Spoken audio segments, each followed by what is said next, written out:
So, we all want to die in... Wow, I lost the first one. It's gone. Thank you.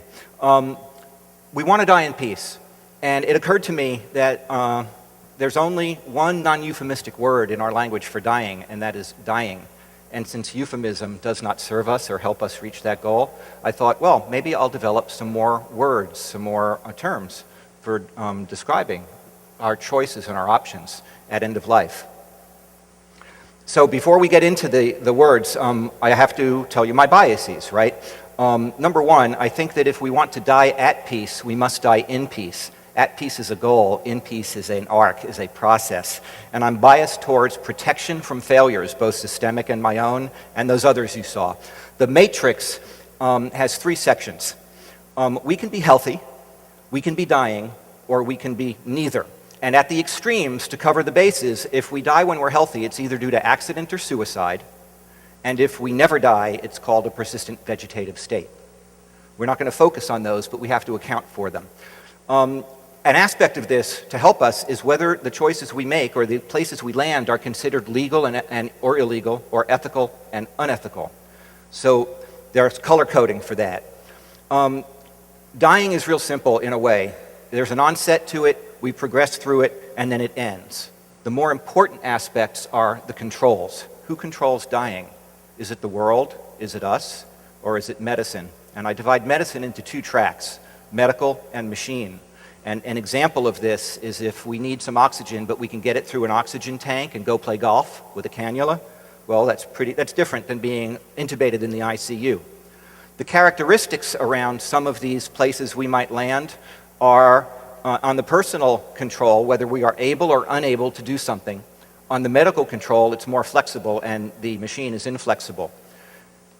Now, in real life, the boundaries are blurred. But what I've tried to do in creating language for these options is to find a neutral center point for each of these intersections. So let's cruise.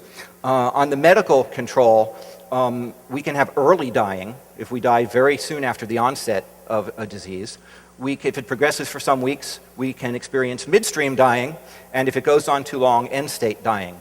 On the machine track, by definition, if we're intubated in an ICU, we are on life support, which means that if it's pulled, we're going to die. So if it happens at the onset, it is delayed dying, even though we die at the onset. If it goes on for some weeks, it's indeterminate dying. We're in this indeterminate stage between life and death. And if it goes on for a long time, I call that redundant dying. Ken Wilber defined eternity as a progression of endless nows, and redundant dying is when you're dying moment to moment and the machine is resuscitating you moment to moment. Personal dying, in places that do not have death with dignity statutes, we can have released dying, that is, if we can effect a self-death early, or dignified death midstream, and if we don't make it, I call that failed dying. I think that's an existential failure of profound proportions. These two choices, this is a crux here. What this points out is that among all these choices, the only ones that are considered illegal or unethical are the ones under our personal control. End-state dying can be either, and this covers the idea of palliative sedation, which can be used as a wink-wink, nod-nod way to euthanize a loved one who's gone on for too long.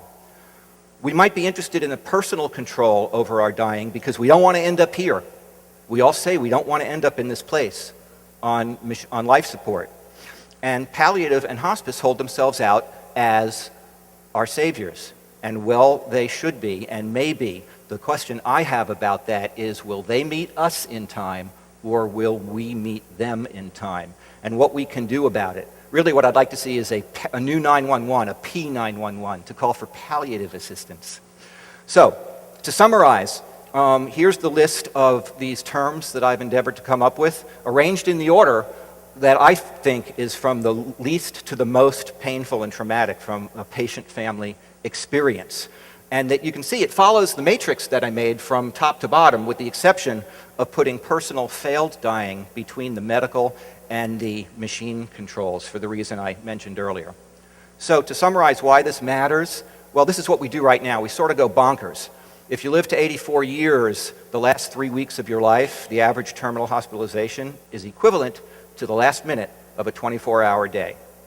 And if we want to die at peace, we have to figure out how to overcome the impediments to dying in peace. And the graphics here show a variety of them in metaphorical form, if you will. And like I said, this is new work. I don't know if it's good or bad, but I hope it's some kind of addition.